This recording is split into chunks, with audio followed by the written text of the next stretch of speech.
Step 1. Decide you want to learn hacking. You can decide this for multiple reasons. Maybe you saw Mr. Robot and thought, that looks cool. Maybe you want to make money from bug bounties. Maybe you have genuine interest in cybersecurity. Or maybe you saw a TikTok of some 17-year-old finding critical vulnerability worth $10,000 and thought, I could do that. Step 2. Realize you cannot do that. What you need to understand is that kid has been hacking since they were 12. It's not fair to compare yourself to these prodigies. And if it makes you feel better, they have 10,000 hours of free time and you got 30 minutes a day. So makes sense they'd be so good. That's fine. Just means you need to work smarter, not harder. Step 3. You acquire Kali Linux. Either you download VirtualBox and install Kali as VM, or you dual boot it, or you're brave and wipe Windows entirely. Now, a rational person would just use the VM for $200 worth of hardware you already own, but you might not be a rational person, and Reddit is going to convince you that you need dedicated hacking laptop with 32 GB of RAM, and you haven't even learned what Nmap does yet. But you got Kali now.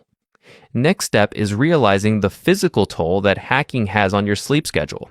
No one tells you that in your first month or even first few months, you're literally going to be up until 4 a.m. reading documentation. And no one prepares you for when you start dreaming in terminal commands. Yes, be warned, your brain will literally process bash syntax while you sleep. Best part is, even years later, after hacking for a long time, you can still lose an entire weekend to one hack the box machine if you get stuck. I remember a few weeks into learning, and my roommate saw my browser history, just pages and pages of how to escalate privileges, Linux. He thought I was planning something illegal, but it's okay, because you're building mental calluses. Over time, your problem solving is going to strengthen, which is great for hacking, but you might lose ability to watch movies without analyzing their terrible security practices. Next up, the three-way handshake. You've learned what IP addresses are, you know ports exist, you understand protocols theoretically, but eventually you'll encounter a concept of TCP three-way handshake. And this is when you know you've hit a pivotal moment in your hacking journey, because this is where 50% of people quit, because they can't visualize SYN-ACK. It's going to sound abstract and the packet captures won't make sense. That's totally normal. It's going to take a few months to really click. For meantime, you can just accept it works and move on. And as a tip for understanding networking, try using Wireshark to actually see the packets instead of reading about them theoretically. That way you have a visual reference and it makes way more sense.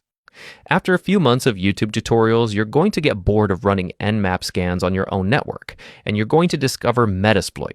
You're probably going to get Kali Linux with all the pre-installed tools, and you're going to feel so cool, because you know what? It is cool. Metasploit is like best introduction to exploitation when you're starting. They even got modules for everything. They have the auto pawn scripts. But anyways, you start messing around with Metasploit and attempting exploits you are not ready for. Then you realize you have no idea what payloads are, or handlers, or sessions. I wouldn't even call it hacking, but you try it anyway by just running exploit modules without understanding what they do. Thing is, you think Metasploit would be easier because it's automated, but you are wrong. Because with manual exploitation, if you mess up, you learn why. But with Metasploit, everything's abstracted, and if exploit fails, you have no idea if it's target patched, or you misconfigured something, or the exploit is broken. So for next 6 months, you watch a bunch of videos of people getting root shells, and you slowly realize how difficult learning hacking really is, and how much time you're going to invest just to get 10% of their ability.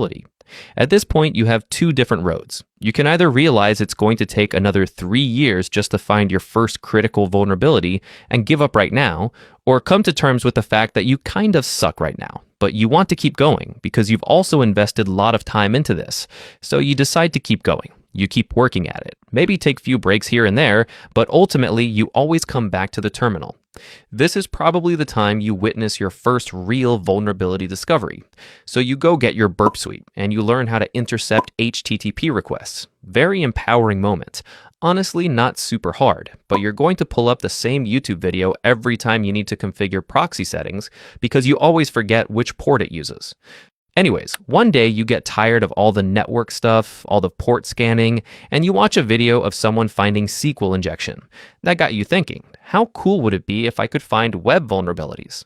So you go to PortSwigger Academy and start learning web security. Next step, realize that web hacking is hardest one of all. What is this CSRF nonsense? And why are there 12 different types of XSS? But you get used to it, and then you decide to become Real Hacker. You start learning how to read Burp Suite traffic, and suddenly you suck at hacking again. Takes like 30 minutes to find one parameter to test now. Next up is if you've already gone down web hacking path, you might as well try bug bounties. This is very slippery slope. You'll submit one report and suddenly you're down 3-hour rabbit hole reading every HackerOne disclosure. Gets weird. Suddenly there's business logic bugs. Like before this, you thought rate limiting was common sense, but apparently companies forget it exists.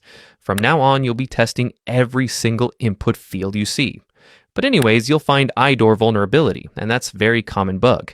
And you know what? After some time testing, it actually pays out. You're starting to get hang of finding real vulnerabilities.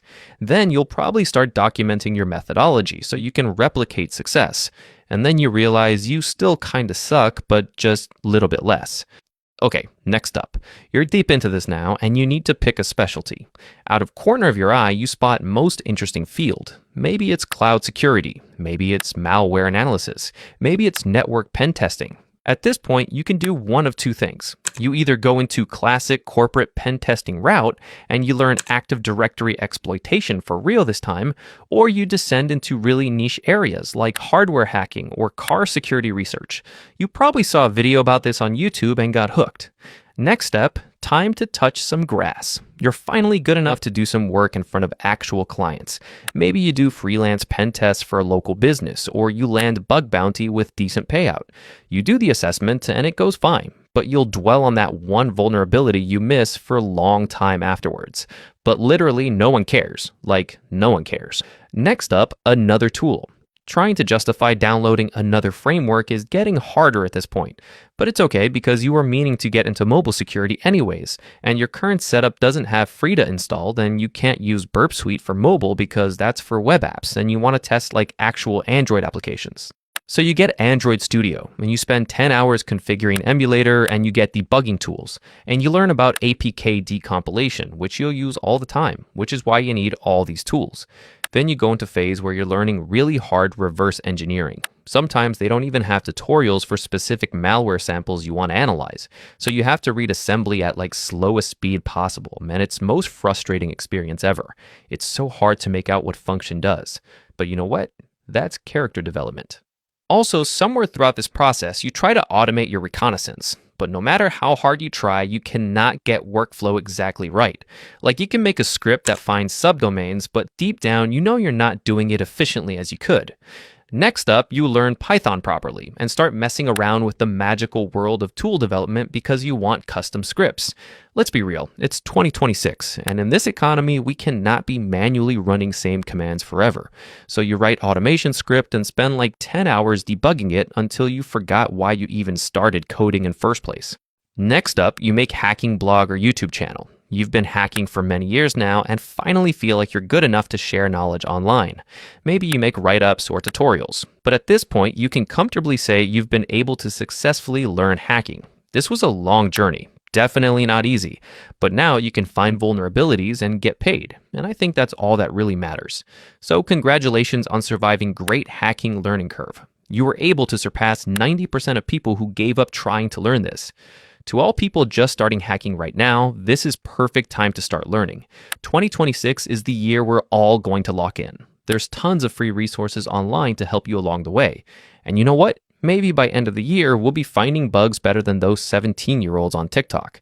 Now, hold on though. There was one alternate route we could have taken in the beginning, and that is to learn programming first instead of jumping straight into hacking. But that's a different video. I'll let Codehead do that. Go subscribe to my boy.